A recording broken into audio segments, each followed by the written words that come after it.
లేని వాళ్ళు ఎవరైనా ఉన్నారంటే అది మన తల్లిదండ్రులే అంటారు. సో కానీ ఇప్పుడు అది కూడా జరుగుతుంది. కానీ దేవుడు ఒక అష్యూరెన్స్ ఇస్తున్నాడు మనందరికీ. సో చెప్పలేము, పరిస్థితులు బాగలేవు బయట. సో దానికి దేవుడు ఒక అనుగుణంగా మనందరికీ మాట్లాడే ఒక అష్యూరెన్స్ ఇస్తున్నాడు. సో నీ తల్లిదండ్రులు నిన్ను మరచును, కానీ నేను నిన్ను మరవజాలను. సో దేవుడు మనల్ని ఎప్పుడు మరవడండి. ఒకటే గుర్తు పెట్టుకోవాల్సిన విషయము, ఆ తల్లి గర్భంలో వేసిన వాడు మన దేవుడు. ఆ తల్లి గర్భంలో మనల్ని పడవేసిన వాడు ఆ దేవుడు. ఆ గర్భం నుంచి ఉద్భవించే చేసిన వాడు దేవుడు. సో ఇక్కడ ఈ ఫిజికల్ వరల్డ్ లో మనల్ని చూసుకోవడానికి ఒక తల్లి మీద ఒక తండ్రి లాగా పెట్టిన వాడు మన దేవుడే. ఆ బాధ్యతను, ఆ గుణాన్ని ఇచ్చింది ఆయనే. తల్లికున్న గుణము, తండ్రికున్న గుణము, దేవుడిలో ఉన్న గుణాన్ని ఆ తల్లికి ఆ తండ్రికి పెట్టి మనల్ని పెంచి పోషిస్తున్నాడు. సో అలాంటి తల్లిదండ్రులు కూడా మర్చిపోవచ్చు, కానీ నేను నిన్ను మరవజాలను అంటున్నాడు దేవుడు. తల్లిదండ్రులు మర్చిపోవడమే అసాధ్యము, కానీ ఆ సిచ్యువేషన్ లో ఒకవేళ వాళ్ళు మర్చిపోయినా కూడా నేను నిన్ను మరవజాలను, నా వల్ల కాదు అంటున్నాడు దేవుడు. నిన్ను మరవడం నా వల్ల కాదు. ఎందుకంటే ఒకటి గుర్తు పెట్టుకోండి, ఇప్పుడు మనం ఉన్నాము, మనం ఆఫీస్ పనికి వెళ్తాము. సో మన ఆఫీస్ పనిలో బిజీగా ఉండి మన పిల్లల్ని ఆ మైండ్ లో పట్టించుకోవచ్చు, మన మైండ్ లోకి రాకపోవచ్చు.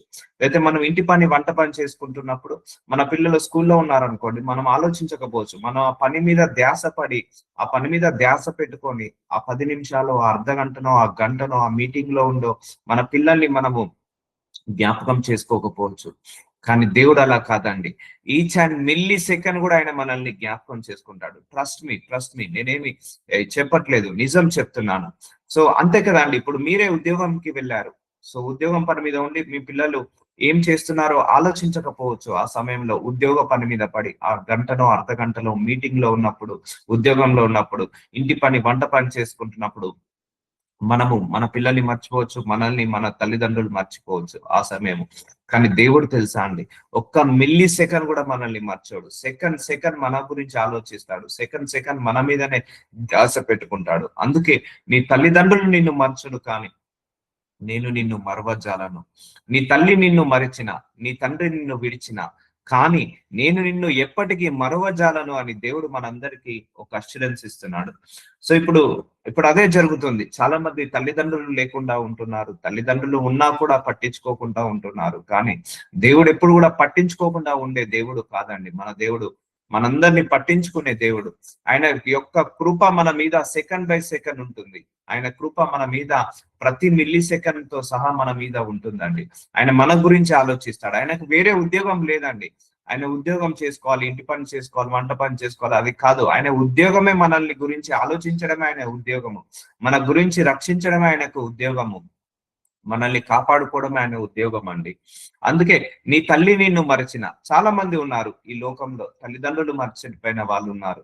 తండ్రి విడిచిపోతారు, వేరే అక్రమ సంబంధం పెట్టుకొని, లేకపోతే త్రాగుడనే వ్యసనాన్ని పెట్టుకొని ఆ తండ్రి విడిచిపోతుందా అంటారు.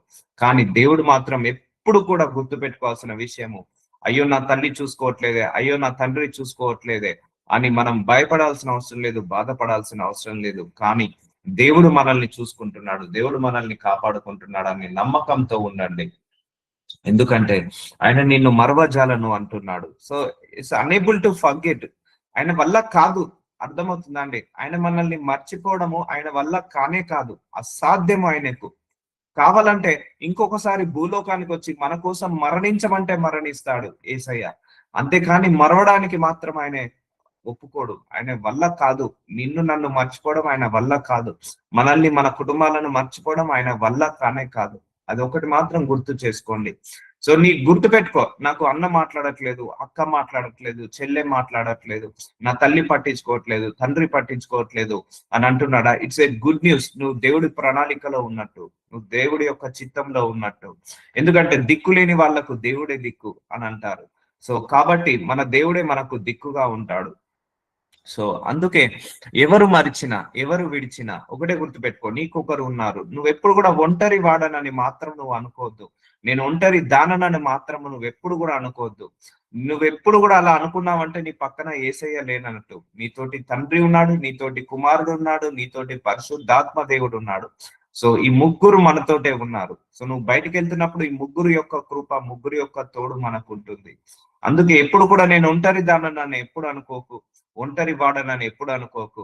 ఎందుకంటే కొన్ని సందర్భాల్లో మన తల్లి మనల్ని విడిచిపెట్టిపోతుంది, మన తండ్రి మనల్ని మర్చిపోతాడు.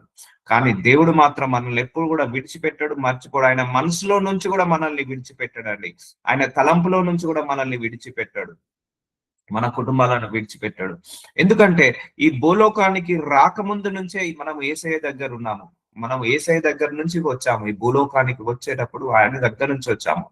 సో ఆయన నారు పోసిన వాడు నీరు పోయడా? మనకు నారు పోసింది ఎవరు? దేవుడే. నీరు పోసేది కూడా దేవుడే. మనల్ని భూలోకానికి తీసుకొచ్చింది ఎవరు? దేవుడే. ఇక్కడ పెంచి పోషించాల్సిన బాధ్యత ఎవరిది? దేవుడే.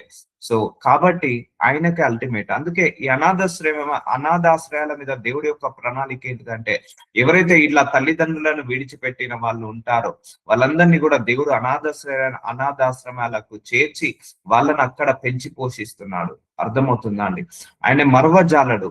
ఆయన మనల్ని మరవజాలడు. ఎప్పుడు కూడా గుర్తు పెట్టుకోండి, నాకు ప్రార్థనకు జవాబు రావట్లేదు, నాకు సమాధానం రావట్లేదు, దేవుడు మర్చిపోయాడా అని మాత్రం మీరు ఎప్పుడు అనుకోవద్దు. దేవుడి యొక్క ప్రణాళిక ఏంటిదో మనకు తెలియదు. ఒకటే గుర్తు పెట్టుకోవాల్సిన విషయం, ఇంకా ఖచ్చితంగా చెప్తున్నానమ్మా నా అనుభవంతో, నీ మీద నీకు ఎంత ప్రణాళిక ఉందో నీకంటే దేవుడికి ప్రణాళిక 100 రెట్లుగా ఉత్తమమైనదిగా ఉంది.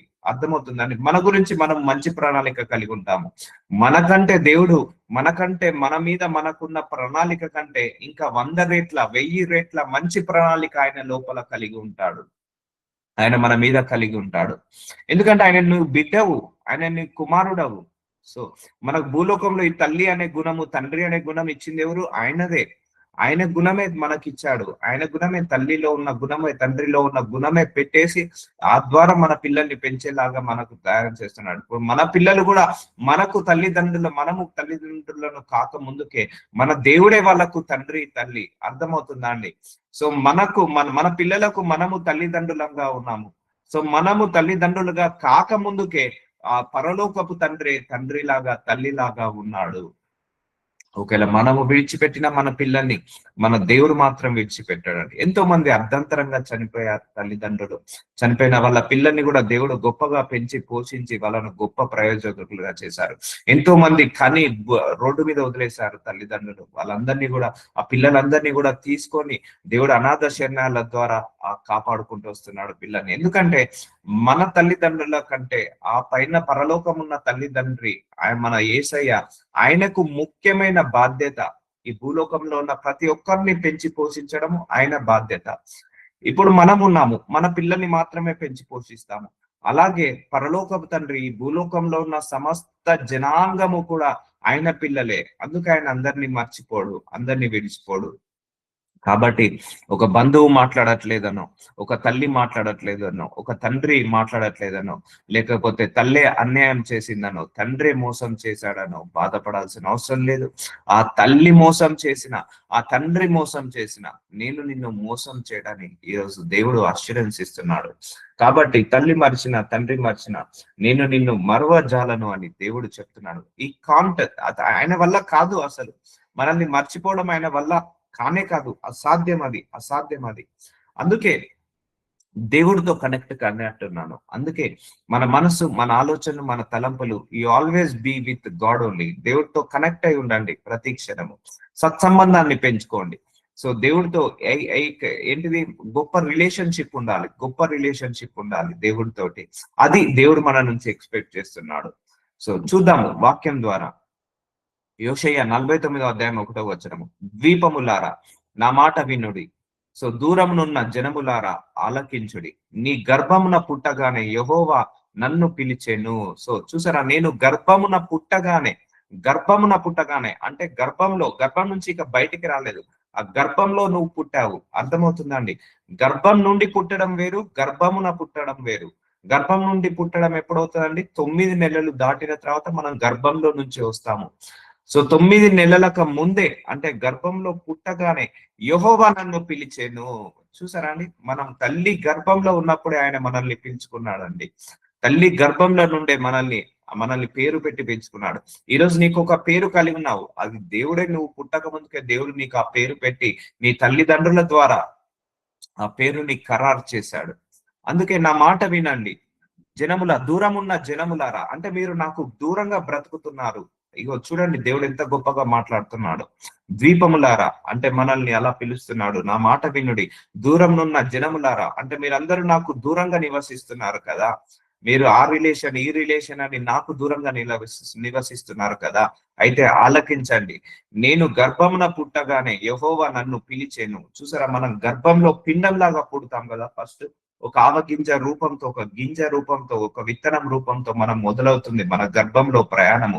అప్పటి నుంచే దేవుడు నన్ను పిలిచెను. తల్లి నన్ను ఒడిలో పెట్టుకొనినది. తల్లి ఎప్పుడో ఒడిలో పెట్టుకుంటుందండి? కనిన తర్వాత ఫస్ట్ తల్లిని ఒడిలో పెట్టుకుంటది కదా. మొదలుకొని ఆయన నా నామము జ్ఞాపకము చేసుకొనెను. చూసారా అండి, ఎంత గొప్ప వచనము, ఎంత గొప్ప వాక్యము, ఎంత గొప్ప కృప మన మీద దేవుడు ఉంచాడు. ఒకటే గుర్తు పెట్టుకోండి, ఆ తల్లి గర్భంలో వేసింది ఎవరు? దేవుడే. ఆ తల్లి గర్భంలో నుంచి బయటికి తీసింది ఎవరు? దేవుడే. నీకు ఆ తల్లిగా ఉంచింది ఎవరు? దేవుడే. సో తల్లి చేయాల్సిన బాధ్యత పిల్లల్ని కాపాడుకోవాలండి. కానీ ఈ రోజులలో ఆ తల్లి కూడా కాపాడుకోలేని పరిస్థితికి వస్తుంది పిల్లల్ని. సో చూద్దాము, మళ్ళీ చూద్దాము. నేను గర్భంలో పుట్టగానే యెహోవా నన్ను పిలిచెను. అంటే గర్భంలో మనం పిండంలాగా ఉన్నప్పుడే ఆయన మనల్ని పిలుచుకున్నాడట. తల్లి నన్ను ఒడిలో పెట్టుకున్నది. అంటే గర్భం నుంచి బయటికి వచ్చిన తర్వాత తల్లి మనల్ని ఒడిలో పెట్టుకుంటది. మొదలుకొని ఆయన నా నామము జ్ఞాపకం చేసుకొనెను. సో చూసారా, మన గర్భంలో ఉన్నప్పుడు ఆయన మనకు పేరు పెట్టేశాడండి. మనం గర్భంలో ఉన్నప్పుడే పేరు పెట్టేశాడు. ఇప్పుడు మనందరం ఒక పేరు కలిగి ఉన్నాం, అది దేవుడు పెట్టాడు. అది దేవుడే పెట్టి వాళ్ళ ద్వారా మనకు ఆ నామాన్ని ఖరారు చేపించాడు. సో ఇప్పుడు నారు పోసిన వాడు నీరు పోయక మానదు. సో ఆ గర్భంలో పడేసింది ఆయననే కాబట్టి తప్పకుండా ఈ లోకాన్ని విడిచే వరకు ఆయన మన చెయ్యి పట్టుకునే ఉంటాడండి. నీ తల్లి చనిపోయినా, నీ తండ్రి చనిపోయినా, నీ తల్లిదండ్రులు బ్రతికి ఉండి కూడా నిన్ను పట్టించుకోకపోయినా, కానీ దేవుడు మాత్రం పట్టించుకోకుండా ఉండడండి. ఎందుకంటే ఆయన చిత్తము నిన్ను ఆ గర్భంలో వేయడము, ఆయన చిత్తము నిన్ను భూలోకానికి తీసుకురావడము, ఆయన చిత్తము నిన్ను పంపించడము భూలోకానికి. ఈ లోకయాత్ర ముగించే వరకు ఆయన మనతోటే ఉంటాడు, మనతోడే ఉంటాడు, మన పాటే ఉంటాడు. కాబట్టి మనందరం చేయాల్సిందల్లా దేవుడికి అతి సమీపంగా రండి. అందుకే ఇక్కడ ఏమన్నాడు దేవుడు? దూరం నున్న జనములారా, మీరు నాకు అందరూ దూరంగా ఉంటున్నారా? అయితే వినండి, ఆ గర్భం పుట్టగానే, నీ గర్భంలో వేయగానే నిన్ను నేను పేరు పెట్టి పిలుచున్నాను. నీ తల్లి నిన్ను ఒడిలో పెట్టుకున్నప్పటి నుంచి నీ నామాన్ని నేను జ్ఞాపకం చేసుకున్నానని చెప్తున్నాడు. ఇక ఏంటి రీజన్? నాకు దూరంగా ఉండడానికి కారణం ఏంటిది? నువ్వు నాకు దూరంగా ఉండడానికి నీకు రీజన్ ఏంటిది? ఇదా నీకు రీజన్ అని అంటున్నాడు దేవుడు. సో అర్థమవుతుందా అండి? సో వినండి, జాగ్రత్తగా వాక్యాన్ని వినండి. ఆయనే మనల్ని భూమికి తీసుకొచ్చిన దేవుడు, మనల్ని పెంచి పోషించే దేవుడు మన దేవుడు. అలాంటి దేవుడికి దూరం అయితే ఎలా? అలాంటి దేవుడికి నువ్వు అన్యాయం చేస్తే ఎలా? అలాంటి దేవుని నువ్వు మనసు మీదకి తీసుకోకపోతే ఎలా? అలాంటి దేవుడికి నువ్వు సమయాన్ని గడపకపోతే ఎలా? అలాంటి దేవుడికి నీ హృదయంలో స్థానం ఇవ్వకపోతే ఎలా? అర్థమవుతుందా అండి? అందుకే నా నామమును జ్ఞాపకం చేసుకొనెను. సో ఆయన మన నామాన్ని, మనల్ని జ్ఞాపకం చేసుకున్నాడు. తల్లి గర్భంలో ఉన్నప్పటి నుంచి, ఆ ఒడిలో ఉన్నప్పటి నుంచి మనల్ని జ్ఞాపకం చేసుకున్నాడు. సో గొప్ప దేవుడు అండి, చాలా గొప్ప దేవుడు. నా నోరు వాడిగల ఖడ్గముగా ఆయన చేసి ఉన్నాడు. ఆ మాటలు నీ నోటికి మాటలను ఇచ్చింది ఎవరు? ఆయనే. తన చేతి నీడలో నన్ను దాచి ఉన్నాడు. చూసారా, ఆయన చేతి నీడలో నిన్ను దాచి ఉన్నాడు. ఒకవేళ తల్లి మర్చిపోయింది, తండ్రి మర్చిపోయాడు, అన్నదమ్ములు వదిలేశారు, అక్క చెల్లెలు వదిలేశారు, అయినా పర్లేదు, దేవుడు నీకు తోడుగా ఉన్నాడు. ఆయన ఎలాట? ఆయన చేతి నీడలో ఇలా కప్పుతున్నాడట నన్ను. ఆయన చేతి నీడలో నన్ను దాచి ఉన్నాడు. నన్ను మెరుగు పెట్టిన అంబుగా చేసి తన అంబుల పొదలో మూసి పెట్టి ఉన్నాడు. చూసారండి, ఒక ముత్యాలు ఉంటాయి, ఆల్చిప్పలో ఒక ముత్యాలు ఉంటాయి, ఇట్లా ప్రొటెక్ట్ అయి ఉంటాయి ఆ ముత్యాలు. సో అలా మనల్ని ప్రొటెక్ట్ చేసుకొని ఉంటున్నాడట. తన చేతి నీడలో మనల్ని దాచి ఉంటున్నాడట. మనను మెరుగు పెట్టిన అంటే మంచి షైనింగ్ అయ్యేలాగా మనల్ని కాపాడుకుంటున్నాడట. అంబుల పొదిలో మూసి పెట్టి ఉన్నాడట. మనల్ని భద్రంగా కాపాడుకుంటున్నాడట. సో గుర్తు పెట్టుకోండి, నేనెప్పుడు ఒంటరి వాడను అని అనుకోకు. సర్వం వదిలేసిపోయినా, నీ బంధువులు వదిలేసిన, నీ బలగం వదిలేసిన, నీ యొక్క అన్నదమ్ములు వదిలేసిన, అక్క చెల్లెలు వదిలేసిన, ఆఖరికి తల్లిదండ్రులు వదిలేయడం అసాధ్యము. కానీ ఈ రోజులలో అది కూడా జరుగుతుంది. ఆ తల్లిదండ్రులు వదిలేసినా కూడా నేను నిన్ను వదలను అంటున్నాడు. నీ నోటికి మాట ఇచ్చిన వాడను నేనే. ఆ గర్భంలో పిండంగా ఉన్నప్పుడు నేనే నిన్ను కాచుకున్నాను. ఆ పిండం నుంచి బయటికి వచ్చిన తర్వాత నీ తల్లి నిన్ను పట్టుకోక ముందుకే, ఆమె ఒడిలో ఉన్నప్పటి నుంచే నేను నీ నామాన్ని పెట్టాను, నీ నామాన్ని జ్ఞాపకం చేసుకున్నాను అంటున్నాడు. సో నీ చేతి నీడలో, ఆయన చేతి నీడలో మనల్ని రక్షించుకుంటున్నాడట. సో చూసారా అండి, ఎంత గొప్ప వాక్యము, ఎంత గొప్ప వచనము. అందుకే బాధపడకండి. నన్ను తల్లి విడిచిపోయింది, నా తండ్రి మర్చిపోయాడని బాధపడకండి. చాలా మందిని చూస్తున్నాను ఈ రోజులలో, ఈ జనరేషన్ లో చాలా మందిని చూస్తున్నాను.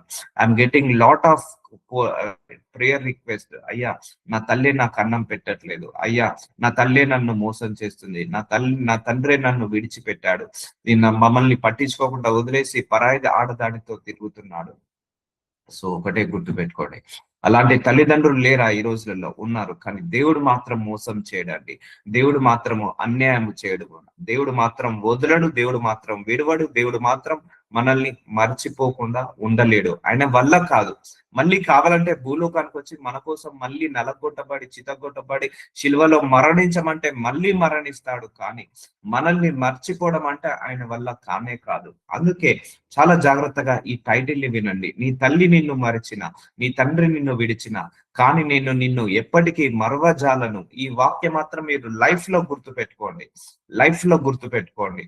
సో నీ తల్లిదండ్రులు నిన్ను మరచును, కానీ నేను నిన్ను మరవజాలను అని అంటున్నాడు దేవుడు. సో ఇంత గొప్ప అష్యూరెన్స్ దేవుడు ఇస్తున్నాడు. Believe this promise, believe this promise.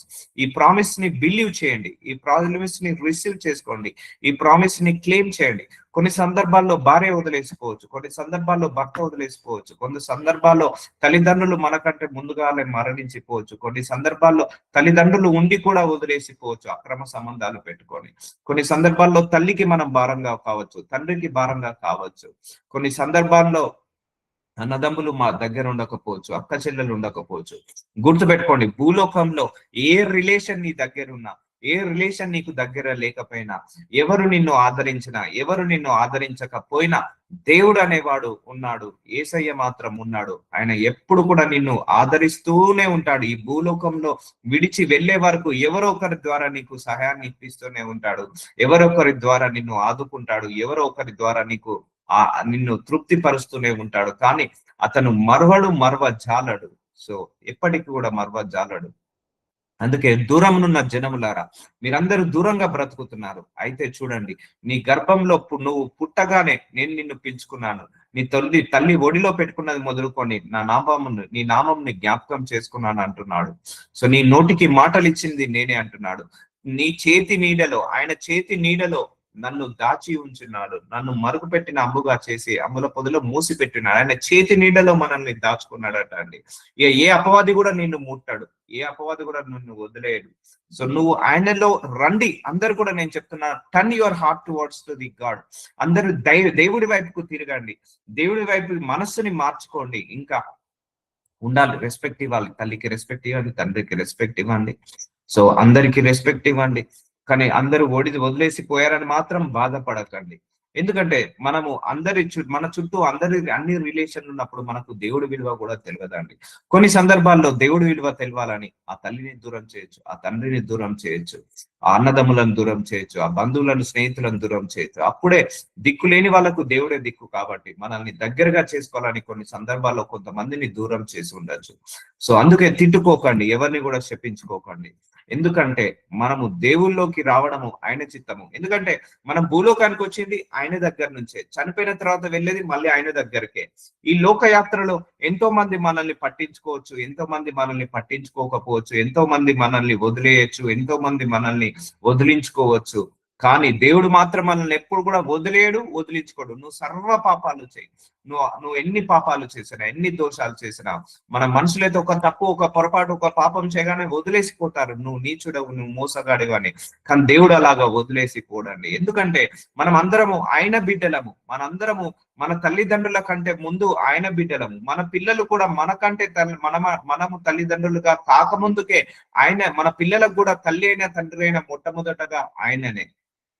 కాబట్టి ఆయన మనందరినీ కూడా పట్టించుకుంటున్నాడు, మన కుటుంబాలను పట్టించుకుంటాడు, మన కుటుంబాలను కూడా పట్టించుకోబోతున్నాడు. అది ఆయన డ్యూటీ అండి, ఆయన డ్యూటీని ఆయన చేస్తున్నాడు. ఇజ్రాయేలు ఇజ్రాయెల్ అంటే మనమే, ఇజ్రాయెల్ కు సాదృశ్యము, ఆయన జనాంగము. నీవు నాకు సేవకుడవు, నీలో నన్ను మహిమ పరుచుకునేదాన్ని అని ఆయనతో నాతో చెప్పాను. ఆయనను వ్యర్థముగా నేను కష్టపడి తిని ఫలమేమీ లేకుండా నా బలము వృధాగా వ్యయపరిచి ఉన్నాననుకుంటుని, నాకు న్యాయకర్త యెహోవాయే. చూసారా అండి, మనందరూ అనుకోవచ్చు, అయ్యో ఈ దేవుని నమ్ముకొని ఏమైంది, ఈ దేవుని నమ్ముకొని ఏమొచ్చింది, నేను వ్యర్థంగా నమ్ముకుంటున్నానే. చూడండి ఒక్కసారి, నాకు న్యాయకర్త యెహోవాయే, నా బహుమానము నా దేవుని యొద్దనే ఉన్నది. సో మనందరి యొక్క బహుమానము దేవుడి వద్దనే ఉన్నది. సో ఆ బహుమానం కోసం మనము పరిగెత్తాలి. సో అందుకే వ్యర్థముగా నేను కష్టపడి తిని ఫలమేమీ లేకుండా నా బలము వృధాగా వ్యయపరిచి ఉన్నాననుకుంటుని. మనం ఎన్నోసార్లు అనుకోవచ్చు, ఎందుకు నాకు ఈ బ్రతుకు, ఎందుకు నాకు ఈ జీవితము, ఎవరితో నాకు సరిగా లేదే, ఎవరు కూడా నన్ను పట్టించుకోవట్లేదే, ఎవరు కూడా నన్ను నన్ను దగ్గరికి తీయట్లేదే అని నువ్వు వ్యర్థమని అనుకుంటున్నావు. ఒకటే గుర్తు పెట్టుకోండి, ఈ భూలోకానికి నువ్వు వచ్చింది నీ కొడుకుల కోసమో, నీ కూతుర్ల కోసమో, నీ అన్నదమ్ముల కోసమో, నీ అక్క చెల్లెళ్ళ కోసమో, నీ యొక్క తల్లిదండ్రుల కోసమో, నీ భార్య పిల్లల కోసమో, నీ భర్త పిల్లల కోసమో మాత్రమే కాదు, నీ దేవుడి కోసం కూడా నువ్వు వచ్చావు. ఈ భూలోకంలో మనం ముగించే లోపు యేసయ్యను తెలుసుకొని ఆయన లోపల ఏకమయ్యి ఆయన చిత్తానుసారంగా బ్రతకడానికి ఎన్నో భూలోకానికి పంపించాడు. భూలోకానికి మనల్ని ఎందుకు పంపించాడండి దేవుడు? ఈ లోకంలో కొన్ని బాధ్యతలు ఉన్నాయి మనం నెరవేర్చాల్సింది. ఆ బాధ్యతలో ఇంకొక బాధ్యత ఏంటంటే, నువ్వు యేసయ్యను తెలుసుకోవడమే నీకు ఒక పెద్ద బాధ్యత. ఆయన గురించి మాట్లాడుకోవడమే ఈ భూలోకంలో నీ ద్వారా మహిమపరచబడాలి ఈ భూలోకము. నా బహుమానము నా దేవుని యొద్దనే ఉన్నది. చూసారా, నీ తల్లిదండ్రులు నీకు బహుమానం ఇవ్వకపోవచ్చు, నీ అన్నదమ్ములు బహుమానం ఇవ్వకపోవచ్చు నీకు, కానీ దేవుడు తప్పకుండా నీకు రివార్డ్ ఇస్తాడు. నాకు న్యాయకర్త యెహోవాయే, ఆయన్ని న్యాయం తీరుస్తాడు. నీ తల్లిదండ్రులు నిన్ను మోసం చేశారా, నీ అన్నదమ్ములు అక్క చెల్లెలు మోసం చేశారా, లేకపోతే భార్య పిల్లలు మోసం చేశారా, భర్త పిల్లలు మోసం చేశారా, కానీ దేవుడు న్యాయకర్త ఉండి న్యాయము తీరుస్తాడు. అందుకే నువ్వు ఈ దేవుణ్ణి నమ్ముకున్నావని ఎప్పుడు కూడా కష్టపడకు, నువ్వు ఈ దేవుణ్ణి నమ్ముకున్నావని ఎప్పుడు కూడా బాధపడకు, ఎప్పుడు కూడా వ్యయం అనుకోకు, ఇదంతా వ్యర్థమని అనుకోకు. సో సో చూసారా, వృధాగా వ్యర్థమని నేను అనుకుంటుని, నాకు న్యాయకర్త యెహోవాయే. ఎందుకంటే ఆయన్నే పంపించాడు. ఆయన చిత్తం ఉంది, భూలోకానికి నువ్వు రావడం ఆయన చిత్తం ఉంది, ఆయన ప్రణాళిక ఉంది. ఆయన ప్రణాళికలో ఉన్నాడు కాబట్టే మనందరము కూడా ఈ దేవుణ్ణి నమ్ముకుంటున్నాము. సో గొప్ప దేవుడు అండి ఆయన, మనకు న్యాయకర్త ఉండి మనకు న్యాయాన్ని తీరుస్తాడు. మనకు తగిన కాలంలో తగిన సమయంలో మనకు ఇవ్వాల్సిన బహుమానం మనకు ఆయన ఇస్తాడు. సో దేని గురించి బాధపడకండి, ఎవరు వదిలిపెట్టారని మీరు రంది పడకండి. సో అందుకే దేవుడు అంటున్నాడు, అష్యూరెన్స్ ఇస్తున్నాడు మనందరికీ. మన తుది శ్వాస వరకు మనల్ని పట్టించుకునే దేవుడు ఉన్నాడు.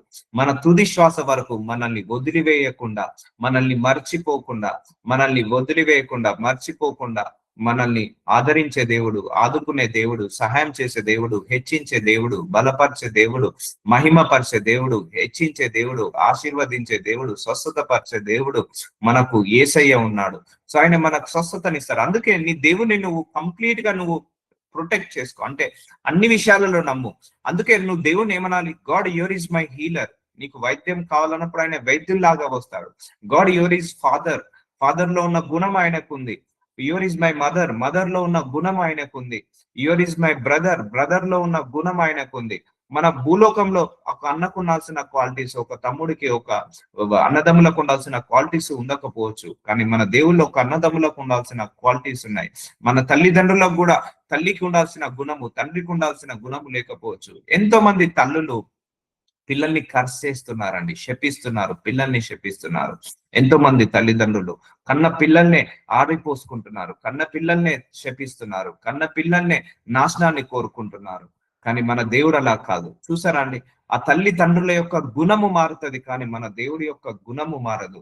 సో ఆ తల్లి అయినా తండ్రి అయినా మనకు ఆయనే. అందుకే your is my father, your is my mother, your is my brother, your is my friend, your is my well wisher, your is my doctor, your is my God, your is my lord, your is my shepherd, your is my saviour, your is my mentor, your is my teacher, your is my guide, your is my protector, your is my redeemer, your is my everything అని ఇలా ప్రార్థించుకోండి. చూసారా అండి, దేవుడు మనకు అన్ని రకాలుగా ఒక teacher లాగా ఉన్నాడు, ఒక గైడ్ లాగా ఉన్నాడు, ఒక ప్రొటెక్టర్ లాగా ఉన్నాడు, ఒక ఫాదర్ లాగా ఉన్నాడు, ఒక మదర్ లాగా ఉన్నాడు, ఒక బ్రదర్ లాగా ఉన్నాడు. అతను మనకు కావలసిన సప్లయర్, ఆల్ అవర్ నీడ్స్, మనకు ఏమేమి నీడ్స్ కావాలో వాటన్నిటిని సప్లై చేస్తున్నాడు ఈ దేవుడు. సో అందుకే నీ బహుమానము దేవుడి యొద్ద ఉంది, నీ అన్నదమ్ముల దగ్గరనో, నీ అక్క చెల్లెల దగ్గరనో, నీ తల్లిదండ్రుల దగ్గరనో లేదు. కాబట్టి అందుకే నేను అందరికీ చెప్పేది ఒకటి, దేవుడికి దగ్గరగా కండి. నేను అందరికీ చెప్పేది అంటే దేవుడి మీద ఆధారపడండి, దేవుడికి దగ్గరగా కండి, దేవుడి మీద మనసు పెట్టుకోండి, దేవుడికి నీ హృదయాన్ని ఇవ్వండి. సో నీ హృదయం అంతా కూడా దేవుడితో నింపుకోండి, మనస్ఫూర్తిగా ఆరాధించండి, మనస్ఫూర్తిగా ప్రార్థించండి, మనస్ఫూర్తిగా వాక్యాన్ని వినండి, మనస్ఫూర్తిగా వాక్యాన్ని బోధించండి. సో మనస్ఫూర్తిగా వాక్యానుసారంగా నడవండి. సో అదే మనందరికీ రక్షణ, అదే మనందరికీ కాపరి. అందుకే ఎవరు కూడా బాధపడకండి. ఈ గ్రూప్ లో ఎంతమంది రిలేషన్స్ ద్వారా బ్రేక్ అయ్యారో, ఆ రిలేషన్స్ ద్వారా ఎంతమంది బ్రేక్ అయ్యారో, ఈ రోజు మీ అందరి హృదయాలకు దేవుడు కట్టబోతున్నాడు ఈ వాక్యము ద్వారా. అవును, చాలా మంది రిలేషన్స్ వల్ల చాలా మంది బ్రేక్ అయి ఉండొచ్చు, ఎమోషన్స్ వల్ల బ్రేక్ అయి ఉండొచ్చు. సో మా మనుషులను నమ్మి నువ్వు మోసపోవచ్చు. అందుకే అండి, మనిషిని నమ్మిన ప్రతిసారి మోసపోతావు, కానీ దేవుణ్ణి నమ్మిన ప్రతిసారి మాత్రం నువ్వు మోసపోవండి. నిన్ను తృప్తిపరుస్తూనే ఉంటాడు. ఆయన మోసం చేసే దేవుడు కాదు, అన్యాయం చేసే దేవుడు కాదు. ఆయననే పంపించాడండి ఈ లోకానికి, ఆయన్నే పంపించాడు. ఆయన ఎట్లా మారుస్తాడు నిన్ను? ఆయనే నిన్ను లోకానికి పంపించాడు. ఆయన ఎలా వదిలేస్తాడు? ఆయనే నీ తల్లిదండ్రులని పెట్టింది ఆయనే. ఒకవేళ వాళ్ళు మర్చిపోయినా కూడా ఆ తల్లి గుణాన్ని, తండ్రి గుణాన్ని ఇచ్చి నిన్ను పెట్టింది, నిన్ను కాపాడమని, నిన్ను ఆదుకోమని దేవుడు వాళ్ళకు బాధ్యత అప్పచెప్పారు తల్లిదండ్రులకు. అలాంటి తల్లిదండ్రులు బాధ్యత మర్చిపోయి వదిలేసినా కూడా నేను మాత్రం నిన్ను వదలను అని దేవుడు ఈరోజు మీ అందరికీ, మనందరికీ కూడా అష్యూరెన్స్ ఇస్తున్నాడు. అర్ధాంతరంగా భర్త చనిపోయొచ్చు, సో సో దేవుడు వదలకుండా పెంచి పోషిస్తున్నాడు. లేకపోతే భర్త వదిలేసి వెళ్ళిపోయవచ్చు, అయినా కూడా దేవుడు పెంచి పోషిస్తున్నాడు. ఎంతో మంది విధవలను పోషిస్తున్నాడు, విధవరాన్లను పోషిస్తున్నాడు, అనాథలను, వృద్ధాశ్రమాల వృద్ధులను పెంచి పోషిస్తున్నాడు దేవుడు. సో ఎందుకంటే మనందరినీ కూడా ఆయన ఆలోచిస్తున్నాడు కాబట్టి, మనందరినీ కూడా ఆయన ప్రేమిస్తున్నాడు కాబట్టి, మనందరినీ కూడా కాపాడుకుంటున్నాడు కాబట్టి ఒకటే గుర్తుపెట్టాడు, నీ తుది శ్వాస వరకు నీ అక్క చెల్లెలు విడిచిన, అన్నదమ్ములు విడిచిన, భార్య పిల్లలు విడిచిన, భర్త పిల్లలు విడిచిన, తల్లిదండ్రులు విడిచిన, కొడుకులు కోడళ్ళు మనవలు మనవరాళ్ళు విడిచిన, దేవుడు మాత్రం విడవడండి. ఎందుకంటే కొన్ని సందర్భాల్లో ఆయన్నే ఇలా సృష్టిస్తున్నాడు. ఎందుకంటే మనం అందరం కూడా దేవుడికి దగ్గరగా కావాలని. ఎందుకంటే మనం పుట్టుక ఆయన ద్వారానే, మళ్ళీ మరణమైన తర్వాత మళ్ళీ వెళ్ళేది ఆయన దగ్గరికే. ఈ లోపల మనిషి దేవుణ్ణి తెలుసుకోలేకపోతున్నాడు.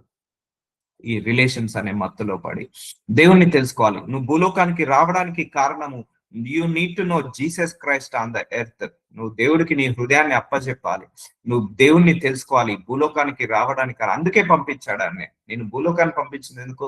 నీకు వాక్యం ఇచ్చి, ఆ వాక్యం ద్వారా నన్ను తెలుసుకొని నువ్వు భూలోకంలో మహిమ పరిచి నువ్వు నా దగ్గరికి రావాలని పంపించాడు.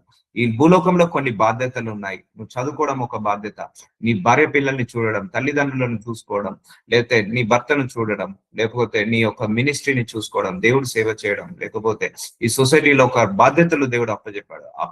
ఆ బాధ్యతలన్నిటిని నెరవేర్చుకొని మనం వెళ్ళాలి.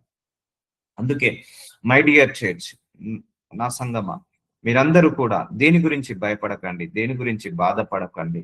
సో మనందరినీ పట్టించుకునే దేవుడు, నాథుడు, మన దేవుడు యేసయ్య ఉన్నాడు. యెహోవా దృష్టికి నేను గనుడనైతిని. చూసారా అండి, కొన్ని సందర్భాల్లో మన తల్లిదండ్రులే మనల్ని నీచంగా చూడొచ్చు, మన తల్లిదండ్రులే మనల్ని వ్యతిరేకించవచ్చు, మన తల్లిదండ్రులే మనల్ని విలువ లేకుండా చూడొచ్చు. కానీ దేవుడు ఎప్పుడు కూడా మనల్ని విలువ లేకుండా చూడడండి. దేవుడికి మనం అత్యధిక విలువైన వాళ్ళము. అందుకే ఈ మనుషులు నీకు విలువ ఇస్తలేరని ఎందుకు భయపడుతున్నావు? దేవుడు నీకు విలువ ఇస్తున్నాడు. ఈ మనుషుల దృష్టికి నువ్వు విలువైన వాడవు కాదని, విలువైన దానివి కాదని నువ్వు అనుకుంటున్నావు, కానీ దేవుడి దృష్టికి నువ్వు చాలా విలువైన దానివి, నువ్వు చాలా విలువైన వాడవి. You are the precious to the God. నువ్వు చాలా అతి ముత్యము లాంటి దానివి, బంగారము లాంటి దానివి. కాబట్టి యెహోవా దృష్టికి నేను గనుడనైతిని, నా దేవుడు నాకు బలమాయెను కాగా తన సేవకుడునై ఉండి తన యుద్ధకు యాకోబును తిరిగి రప్పించుటకు. సో మనందరం కూడా మన దేవుడికి బలము, మన దేవుడే మనకు బలము, మన దేవుడే మనకు స్ట్రెంగ్త్, స్టెమినా, ఎనర్జీ, మన దేవుడే మనకు పిల్లరు, మన దేవుడే మనకు సపోర్ట్. సో అందుకే దేవుడి దృష్టికి మనం ఎలాట గనుడనైతేనట. అందుకే మనుషులు విలువిస్తలేరని నువ్వు ఎప్పుడు కూడా భయపడకండి, ఎప్పుడు కూడా బాధపడకండి. ఆ మనుషుల విలువ కంటే దేవుడు నీకు విలువ ఇస్తున్నాడు. ఆయన విలువ చాలా గొప్పది. సో ఒకవేళ మనుషులందరూ నీకు విలువ ఇచ్చారు కానీ దేవుడు విలువ ఇయ్యలేదా? అది ప్రమాదము. మనుషులందరూ నీకు విలువ ఇవ్వట్లేదు కానీ దేవుడు నీకు విలువ ఇస్తున్నాడా? అది నీకు క్షేమము. అందుకే నువ్వు ఎవరి విలువ కావాలని కోరుకోవాలి, నువ్వు ఎవరిని మెప్పించాలి. ఈ భూలోకంలో ఉన్న మనుషులను నువ్వు మెప్పించొద్దు, నువ్వు దేవుని మాత్రమే మెప్పించాలి. Satisfy your God only. దేవుని మాత్రమే నువ్వు సాటిస్ఫై చేయి. నువ్వు మనుషులను సాటిస్ఫై చేయాలని దేవుడికి దూరం కాకు, దేవుడి మనసుని నొప్పించ చేయకు.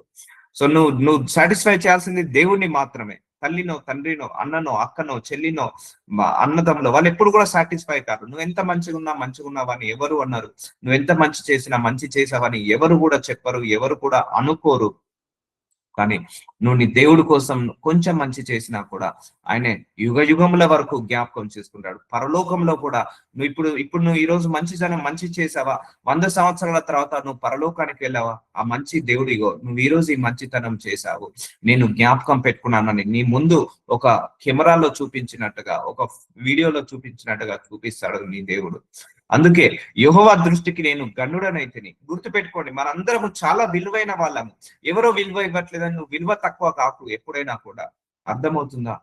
వాళ్ళు విలువ ఇవ్వట్లేదు, వీళ్ళు ఇవ్వట్లేదు, వాళ్ళు మాట్లాడట్లేదు, వీళ్ళు చూసుకోవట్లేదు, వాళ్ళు చూసుకోవట్లేదు, వదిలేసేయండి, చెత్తంతా వదిలేసేయండి. ఎవరు విలువ ఇచ్చినా ఇవ్వకపోయినా దేవుడు మాత్రం నీకు విలువ ఇస్తాడు. ఎవరు నిన్ను గనుడని అనుకోకపోయినా దేవుడి దృష్టికి మాత్రం నువ్వు చాలా గనుడవు. యూఆర్ వెరీ ప్రిసిషియస్ అండి, మీరు వెరీ వాల్యుయబుల్ అండి దేవుడికి, మనందరం కూడా. అది గుర్తు పెట్టుకోండి. అందుకే దేవుడికి దగ్గర కండి, దేవుడితో కనెక్ట్ అయి ఉండండి, దేవుడి మీద ఆధారపడండి, దేవుడి మీద ఎక్కువగా డిపెండ్ కాండి, ఆయన మీద మీరు అనుకోండి.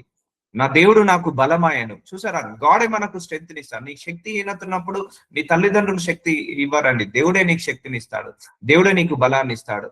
సో నీకు ఉద్యోగం లేనప్పుడు దేవుడు నీకు ఉద్యోగాన్ని ఇస్తాడు. అలాని వీళ్ళని తక్కువ చేయకండి, అలాని వీళ్ళు ఎవరిని కూడా తక్కువ చేయకండి. ఒకవేళ నీ తల్లి నిన్ను వదిలేసింది, ఏం చేద్దాం? బాధపడకుండా కూర్చుంటామా? తండ్రి నిన్ను మర్చిపోయాడు, త్రాగుడికి వ్యసనం అయిపోయి నీ తండ్రి పట్టించుకోవట్లేదు, ఏం చేద్దాం? బాధపడకుండా కూర్చుందామా? ఒకవేళ వాళ్ళు మర్చిపోయకపోయినా నేను ఉన్నానని దేవుడు మీ అందరికీ కూడా తన కృపగల హస్తాన్ని మనందరి మీద పెడుతున్నాడు. ఈ రోజు అష్యూరెన్స్ ఇస్తున్నాడు, తన ఆశీర్వాద చెయ్యి మన మీద ఉంది. అందుకే దేవుడు నీకు తోడుగా ఉన్నాడు. యాకోబుని తిరిగి రప్పించుటకు, ఇజ్రాయేలు ఆయన యుద్ధకు సమకూర్చబట్టకు నన్ను గర్భమున పుట్టించిన యెహోవా ఇలాగ సెలవిచ్చుచున్నాడు. చూసారా, ఆ గర్భంలో పుట్టించిన యెహోవా సెలవిచ్చుచున్నాడు. ఇప్పుడు చెప్పండి, దేవుడిగా ఈ రీజన్ ఏముంది దేవుడు నిన్ను మర్చిపోవడానికి? రీజన్ ఎక్కడుంది దేవుడు నిన్ను వదిలేయడానికి? ఆయన వదిలేయడానికి రీజనే లేదండి.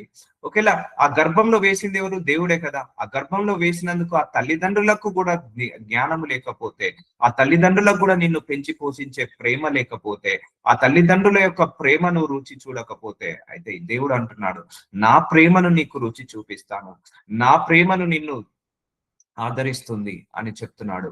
ఒకవేళ నీ తల్లికి నీ తండ్రికి కూడా వరస్ట్ కేసు ఇది, వరస్ట్ కేసు. ఏ కష్టం వచ్చినా కూడా తల్లిదండ్రులకు చెప్పుకుంటారు, కానీ ఈ రోజులలో తల్లిదండ్రుల ద్వారానే కష్టాలు వస్తున్నాయి చాలా మంది పిల్లలకు. ఏ కష్టం వచ్చినా కూడా తల్లి కడుపులో పెట్టుకొని చూసుకుంటుంది అంటారు, కానీ ఆ కడుపులో పెట్టుకొని చూసుకోవాల్సిన తల్లే కసాయితు తల్లిలాగా మారిపోతున్నారు, తండ్రిలాగా మారిపోతున్నారు. సో అలాంటి వాళ్ళు ఉన్నా కూడా నేను మాత్రం అలాంటి కసాయి తండ్రిని కాదని యేసయ్య చెప్తున్నాడు, కసాయి దేవుడను కాదని దేవుడు చెప్తున్నాడు. నేను నిన్ను ప్రేమిస్తున్నాను. నీ తల్లికి నీ తండ్రికి నువ్వు గనుడవు కాకపోవచ్చు, నాకు నువ్వు గనురాలువి అంటున్నాడు. నీ తల్లికి నీ తండ్రికి నువ్వు ప్రిసీషియస్ కాకపోవచ్చు, కానీ నాకు నువ్వు ప్రిసీషియస్ అని దేవుడు చెప్తున్నాడు. ఈ రోజు ఇంత గొప్ప అష్యూరెన్స్ మనందరికి ఇస్తున్నాడు. సో అందుకే ఎవరు మాట్లాడుతున్నారు, ఎవరు మాట్లాడట్లేదు, ఎవరు వింటున్నారు, ఎవరు వినట్లేదు, ఇవన్నీ కూడా మర్చిపోయి వీటి మీద కేంద్రీకరించగా నువ్వు దేవుడి మీద కేంద్రీకరించు, దేవుడితో రిలేషన్ పెట్టుకో, దేవుడితో సత్సంబంధం పెట్టుకో. నన్ను గర్భమున పుట్టించిన యెహోవా ఇలాగా సెలవిచ్చుచున్నాడు. చూసారండి, మనల్ని గర్భంలో పుట్టించిన దేవుడే మనకి ఇలాగా సెలవిస్తున్నాడు. సో అర్థమవుతుందా? సో నాకు బలమాయను. సో ఈ రోజు నుంచి మీ హార్ట్ మొత్తం హీల్ కావాలి. సో దేవుడు ఉన్నాడు, గుర్తు పెట్టుకో, దేవుడు నీకు తోడుగా ఉన్నాడు, బలంగా ఉన్నాడు, గనుడుగా ఉన్నాడు. సో చూద్దాము, శ్రమ నొందిన తన జనులందరి యందు జాలిపడి. చూసారా, శ్రమ నొందుతున్న తన జనులందరి జాలిపడుతున్నాడు దేవుడు. ఆ తల్లి వదిలేశాడా? అయితే దేవుడు నీ మీద జాలి పడతాడా? తండ్రి వదిలేశాడా? దేవుడు నీకు జాలి పడతాడు. నీకు స్నేహితులు లేరు, బంధువులు లేరు, అయినా పర్లేదు, గుడ్ న్యూస్, నీకు దేవుడు ఉన్నాడు. ఒక ఫ్రెండ్ లాగా అనుకో దేవుణ్ణి. నీ తల్లి వదిలేసిందా? అయితే నీకు ఇంకొక తల్లి ఉంది, యేసయ్య నీ తల్లి. నీ తండ్రి వదిలేశాడా? అయితే నీకు ఇంకొక గుడ్ న్యూస్, నీ తండ్రి యేసయ్య ఉన్నాడు. నీ అన్న వదిలేశాడు, నీ తమ్ముడు వదిలేశాడా? అయితే ఆ అన్నదమ్ములో ఉన్న గుణము మన యేసయ్యలో ఉంది. ఆయన నీ బ్రదర్ లాగా అనుకో. నీ ఫ్రెండ్ వదిలేశాడా? బెస్ట్ ఫ్రెండే వదిలేసిపోయాడా? అయితే నీకు గుడ్ న్యూస్, ఆయన మనందరికంటే బెస్ట్ ఫ్రెండ్. ఆ ఫ్రెండ్ లో ఉన్న క్వాలిటీస్ మన దేవుల్లో ఉన్నాయి. ఈ దేవుడే ఈ ఫ్రెండ్ ని సృష్టించింది, ఆ గుణాన్ని ఇచ్చింది ఆయన్నే. ఆ తల్లిని సృష్టించి ఆ తల్లికి ఇచ్చిన గుణాన్ని ఆయనే. ఆ తండ్రిని సృష్టించి తండ్రికి ఇచ్చిన గుణాన్ని ఆయనే. ఆపద వచ్చినప్పుడు అన్న ఉండాలని అన్న ఇచ్చిన గుణం ఇచ్చింది ఆయనే. ఆ అన్ననే పట్టించుకోకపోయినా, తల్లి పట్టించుకోకపోయినా ఆ గుణాన్ని ఇచ్చింది నేనే కదా. అయితే ఆ గుణము నాలో ఉంది. ఒక తండ్రికి ఉండే గుణము నాలో ఉంది. ఒక తల్లికి ఉండే గుణము నాలో ఉంది. ఒక అన్నకు, ఒక తమ్ముడికి, ఒక అక్కకు, ఒక చెల్లెకు ఉండే గుణము నాలో ఉంది అని దేవుడు చెప్తున్నాడు. జాలి పడుతున్నాడు. చూసారా? నువ్వు కష్టాలున్నాయా? ఆయన జనుల మీద జాలిపడి యెహోవా తన జనులను ఓదార్చి ఉన్నాడు. చూసారా? ఓదార్చుతున్నాడట. ఆయన జనులను ఓదారుస్తున్నాడట. సో అర్థమవుతుందా అండి ఎంత ఇంపార్టెన్స్ ఉందో విలువ? ఇప్పుడు దేవుడి యొక్క విలువ ఎంత ఇంపార్టెన్స్ అర్థమవుతుందా? అందుకే టైటిల్ మామూలుగా ఇవ్వలేదు దేవుడు. నీ తల్లి మరిచిన, నీ తండ్రి విడిచిన, నేను నిన్ను మరువ జాలను, నా వల్ల కాదు అంటున్నాడు. ఆ ఒక్క మిల్లీ సెకండ్ కూడా మనం మర్చిపోడండి, గుర్తు పెట్టుకోండి. మనం గ్యాప్ ఇస్తాడు అనుకుంటాము, దేవుడు ఒక గంట సేపు ఆలోచిస్తాడు. మనం గంట సేపు ఆలోచించడేమో, మనం పడుకున్నాక ఆలోచించాడు. నువ్వు పడుకున్నాక కూడా నీ గురించి ఆలోచిస్తాడండి. ఇప్పుడు మనం పడుకున్నాక మన పిల్లల గురించి ఆలోచిస్తామా? మనం తినేటప్పుడు మన పిల్లల గురించి ఆలోచిస్తామా? మనం ఉద్యోగం నుండి ఆఫీస్ పనిలో బిజీగా ఉన్నప్పుడు మనం పిల్లల్ని గురించి ఆలోచిస్తామా? ఇంటి పని, వంట పని గురించి ఆలోచించినప్పుడు మన పిల్లల గురించి ఆలోచిస్తామా? ఆలోచించకపోవచ్చు. ఆ గంట 2 గంటలో మనం మర్చిపోవచ్చు మన పిల్లని. మనము మన పిల్లల్ని మర్చిపోయినా ఆయన మాత్రం మనల్ని మర్చిపోడు, మన పిల్లల్ని మర్చిపోడు, మన తరతరాలను మర్చిపోడు, జ్ఞాపకం చేసుకోడు. ఆకాశమా ఉత్సాహదని చేయము, భూమి సంతోషించము, పర్వతములారా ఆనంద ధ్వని చేయుడి. సంతోషంగా ఉండండి, ఆనందంగా ఉండండి. ఒకటండి గుర్తుపెట్టుకోండి, ఎప్పుడు కూడా మనుషులు నిన్ను వదిలేసి పోయారని ఎప్పుడు బాధపడకు. కొన్ని సందర్భాల్లో దేవుడు దూరం చేసి ఉండొచ్చు. ఆయనకు నువ్వు విలువైన దానివి, ఆయనకు నువ్వు కావాలి కాబట్టే మనుషులకు దూరం చేసి నిన్ను దగ్గరగా చేసుకుంటాడు. నాకు నా జీవితంలో అదే జరిగిందండి, ఎగ్జాక్ట్ అదే జరిగింది. ఈ దేవుడిని నమ్ముకునే టైంకి ఒక సిచ్యువేషన్ క్రియేట్ అయింది, ఒక అట్మాస్ఫియర్ క్రియేట్ అయిపోయింది. ఇక దేవుడే దిక్కు అన్న పొజిషన్ కి వచ్చింది. అప్పుడు దేవుడు పిక్ చేసుకున్నాడు. ఆ అగాధం నుంచి దేవుడు పైకి లేబట్టాడు. అందుకే నేను దేవుళ్ళో ఇలా ఇంతగా ఎదగడానికి కారణము కొంతమంది మనుషుల ద్వారా నాకు పడిన దెబ్బల వల్లనే. అప్పుడు నాకు దేవుడు గుర్తొచ్చాడు, దేవుడి దగ్గరికి జారడం జరిగింది. ఇదంతా ఆయన నడిపిస్తున్న నాటకమే అనుకుంటున్నాను. ఎందుకంటే మన చుట్టూ అందరూ ఉన్నారు, బంధువులు ఉన్నారు, స్నేహితులు ఉన్నారు, అక్క ఉంది, అన్న ఉంది, చెల్లె ఉన్నారు, అందరు ఉన్నారు, అందరి నుంచి సాయం అందుతుంది, అన్నదమ్ములు ఉన్నారు. అయితే నీకు దేవుడు కంటికి కనపడడు, దేవుడిని నువ్వు తెలుసుకోలేవు, దేవుడిని నువ్వు దగ్గరికి కాలేవు అందరు ఉన్నప్పుడు. అందుకే అందరినీ దేవుడు కట్ చేస్తాడు, చక్ చక్ చక్ చక్ అని బ్రేక్ చేసేసి నిన్ను దేవుడికి దగ్గరగా నీ ఆయన విలువ తెలుసుకునేలాగా చేస్తుంటా అంటాడు. అందుకే come closer to God day by day. నువ్వు దేవుడితో ఆధారపడు, దేవుడి మీద ఆధారపడు. నీ ఒక్కొక్క రోజు నీ క్యాలెండర్ లో గడిచిపోతుందా? అయితే నువ్వు ఒక్కొక్క రోజు నువ్వు పరలోకానికి దగ్గర అవుతున్నట్టు, అంతే కదా అండి. మనం ఒక్కొక్క ఇయర్ బర్త్డే జరుపుకుంటున్నావంటే ఒక్కొక్క ఇయర్ ఆయుష్ తగ్గుతున్నట్టే కదా. నువ్వు 50 సంవత్సరాలు జరుపుకుంటున్నావు బర్త్డే అంటే నీ భూమి మీద 50 సంవత్సరాలు అయిపోయింది ఆయుష్. 60 సంవత్సరాల బర్త్డే అంటే 60 సంవత్సరాల ఆయుష్ అయిపోయింది. అంటే నువ్వు ఒక్కొక్క సంవత్సరం బర్త్డే జరుపుకునేది అంతా కూడా దేవుడికి దగ్గర అవుతున్నట్టు జ్ఞాపకం చేసుకో. అందుకే అక్కడికి వెళ్లే లోపే నువ్వు ఇక్కడ దేవుడితో సహవాసం చేసుకో. అయితే సియోను యెహోవా నిన్ను విడిచిపెట్టి ఉన్నాడు, ప్రభు నన్ను మర్చి ఉన్నాడని అనుకొనుచున్నది. చూసారా? నువ్వు ఎప్పుడు అనుకోకు ప్రభు నన్ను వదిలేశాడు, దేవుడు నన్ను మర్చిపోయాడు అని అనుకోకు. ఆయన వల్ల కాదండి, అది ఆయన గుణము కాదు. మర్చిపోవడం ఆయన గుణము కానే కాదు, వదిలిపెట్టడం ఆయన గుణము కానే కాదు, అన్యాయం చేయడం ఆయన గుణము కానే కాదు, అక్రమం చేయడం ఆయన గుణము కానే కాదు. నువ్వు 1,00,000 తప్పులు చేయి, బిడ్డ నా దగ్గరికి రా అంటాడు. నువ్వు 1000 తప్పులు చేయి, తండ్రి నువ్వు నా దగ్గరికి రా కుమారుడా, కుమార్తె అంటాడు. నేనున్నాను కదా, నీ మనసుని గాయం కడతాను. నువ్వు 1,00,000 తప్పులు చేసినా, 100 పాపాలు చేసినా, 10,000 దోషాలు చేసినా కూడా నేను నిన్ను స్వస్థత పరుస్తాను కదా, నా దగ్గరికి రా. నిన్ను నేను ఎత్తుకుంటాను కదా, నిన్ను నేను హత్తుకుంటాను కదా, నిన్ను నేను ముద్దు పెట్టుకుంటాను కదా, నా దగ్గరికి రా. చూసారండి, నీ తల్లి మర్చిపోవచ్చు, కానీ దేవుడు మాత్రం నన్ను మర్చిపోడు, విడిచిపెట్టడు. సో తండ్రి కూడా త్రాగుడనే వ్యసనంతో పడి విడిచిపోవచ్చు, కానీ దేవుడు మాత్రం మర్చిపోడు. నా దగ్గరికి రా అంటాడు. నువ్వు ఎంత కష్టాలు ఉన్నా కూడా ఒకటే అంటాడు, 2 చేతులు చాపి నువ్వు నా దగ్గరికి రా, నన్ను కౌగిలించుకో, నన్ను హత్తుకో, నిన్ను ఓదారుస్తాను కదా. నీ తల్లి కంటే తండ్రి కంటే ముందు నేను నీకు తండ్రిని, నేను నీకు తల్లిని అని అంటాడు దేవుడు. వాళ్ళకి ఆ గుణము మర్చిపోవచ్చు, వాళ్ళకి ఇచ్చిన బాధ్యత మర్చిపోవచ్చు, కానీ నా గుణాన్ని నేను మర్చిపోను, నా బాధ్యతను నేను మర్చిపోను అని దేవుడు ఈరోజు మనందరికీ కూడా అష్యూరెన్స్ ఇస్తున్నాడు. So what a mighty God we are serving. So ఇంత గొప్ప దేవుడు ఉన్నాడు. సో ఒకటే గుర్తుపెట్టుకోండి, ఈ భూలోకంలో రిలేషన్స్ ని ఇచ్చింది ఆయనే. ఆ రిలేషన్స్ కి ఆ గుణము, అత్తకు ఒక గుణము, మామకు ఒక గుణము, మేనమామకు ఒక గుణము, అన్నకు ఒక గుణము, తండ్రికి ఒక గుణము, తల్లికి ఒక గుణము ఇచ్చింది ఆయనే. వాళ్ళు బాధ్యత మర్చిపోయినా, వాళ్ళ గుణాన్ని మర్చిపోయినా, ఆ గుణము నా లోపల ఉన్న గుణమే, ఆ సహోదరుడు అనే గుణము నాదే, ఆ ఫ్రెండ్ అనే గుణము నాదే, ఆ తల్లి అనే గుణము నాదే, ఆ తండ్రి అనే గుణము నాదే, ఆ గుణము నేను కలిగి ఉన్నాను, నా దగ్గరికి రా అంటాడు దేవుడు. ఒకటి మర్చిపోడండి. So you are not alone in this world. ఈ ప్రపంచంలో నువ్వు ఒంటరి దానవి కానే కాదు.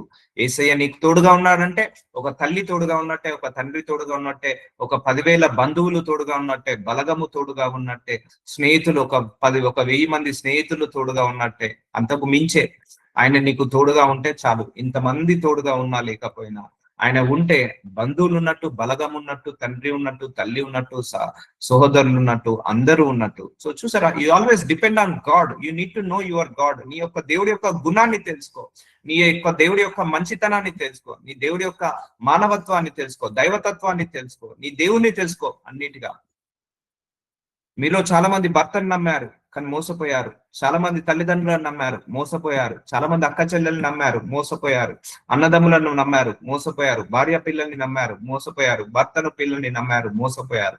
నువ్వు దేవుణ్ణి నమ్ముతున్నావా? నేను రాసిస్తా బాండ్ పేపర్ మీద, ఎప్పుడు నువ్వు మోసపోవు, ఎప్పుడు కూడా నువ్వు దేవుడి చేత మోసం చేయబడవు. ఈ లోకంలో అందరూ నిన్ను మోసం చేసిన దేవుడు మాత్రం నిన్ను మోసం చేయడు. అందరూ నిన్ను వదిలేసిన దేవుడు మాత్రం నిన్ను వదలడు. అందరూ నిన్ను మర్చిపోయినా దేవుడు మాత్రం నిన్ను మర్చిపోడు. అలాంటి దేవుడిని నువ్వు వదిలేకు, గుర్తు పెట్టుకో. నువ్వు వదిలేకు. Don't leave God, don't leave your God, don't give up your God. నీ దేవుని మాత్రం వదలకు, వదిలించుకోకు. So God bless you. Will continue tomorrow. నాజరుడనేసయ్య, నాజరుడనేసయ్య. ఇదిగో తండ్రి, చాలా గొప్పమైన వాక్యాన్ని, మీ యొక్క విలువ ఏంటిదో ఈరోజు మాకు కళ్ళకు కట్టినట్టుగా చూపించావు తండ్రి. Yes my lord. అయ్యా, మా అందరి హృదయాలను మీరు కట్టినట్టు, అయ్యా మా అందరి కుటుంబాలలో జరుగుతున్న పరిస్థితిని బట్టి మాట్లాడినందుకు, మా అందరి హృదయాలను స్వస్థతపరిచినందుకు మీకే మహిమ కలుగును గాక. Amen, amen, amen. God bless you.